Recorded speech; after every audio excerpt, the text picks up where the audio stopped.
ჩინური სამი გლობალური ინიციატივა თავისთავში მოიცავს ჩინური სამი მსხვილი ფილოსოფიური მიმართულების გარკვეულ ელემენტებს. ეს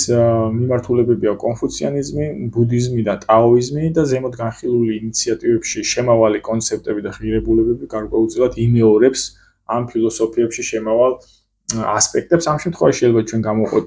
მშვიდობის პრიმატი, ჰარმონიის პრიმატი, მრავალფეროვნების პრიმატი, თანაცხოვრების, მეგობრობის, თანამშრომლობის, კონკურენციის არარსებობის, მეგობრობის, კეთილმეზობლობის და ასევე სახელმწიფოს მმართველობის, კარგი მმართველობის კონცეფციები, რომელიც აი ამ ფილოსოფიურ მიმართულებებში ხდება. ჩინური ეკონომიკური, პოლიტიკური, კულტურული თუ ტექნოლოგიური აღზევება გარკვეულწილად სიახლეს წარმოადგენს მსოფლიოსთვის და ის ჯერ კიდევ უცხოა სხვადასხვა კულტურებისთვის. გამომდინარე იქიდან, რომ ბოლო 1000 წლეულები კაცობრიობა შეეჩვია იმას, რომ დომინანტი ან თუნდაც ჰეგემონი ქვეყნები ყოველთვის ჩნდებოდნენ დასავლურ სამყაროში, დასავლური ცივილიზაციიდან, რის შედეგადაც შემდგომ ეს ქვეყნები აი ამ დასავლურ კულტურულ პერსპექტივებს ავრცელებდნენ მსოფლიოს მასშტაბით და მსოფლიო შეჩვეულია გარკვეული მოვლენების და სამყაროს აღქმის დასავლური კულტურის პრიზმიდან დანახვის, აღწერის და აი ამ დასავლური მიმართებებით გარკვეული პროცესების და მოვლენების ახსნის.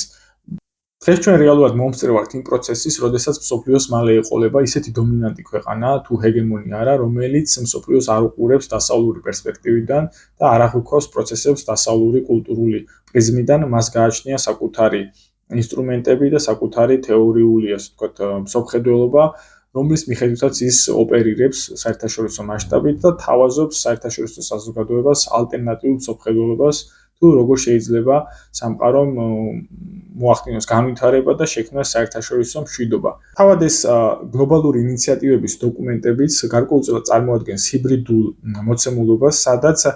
დასავლურ წიაღში წარმოქმნილ მსოფლმხედველობაზე არის დაფუძნებული უკვე აღმოსავლური მსოფლმხედველობაც და ჩინელები გვთავაზობენ აი ამ ორი მსოფლმხედველობის სიმბიოზს, რაც გარკვეულწილად მსოფლიოსთვის სიახლეა და აი ჩინური პერსპექტივით ეს არის აქამდე არსებული საერთაშორისო სისტემის, საერთაშორისო წარმოდგენების და მიდგომების გარკვეულწილად დააპდეიტებულ ვერსიას, რომელთაც მომავალში შეიძლება კაცობრიობამ თან აიარსებოს და გააგრძელოს საკუთარი არსებობა მშვიდობისა და უსაფრთხოების ფარგლებში.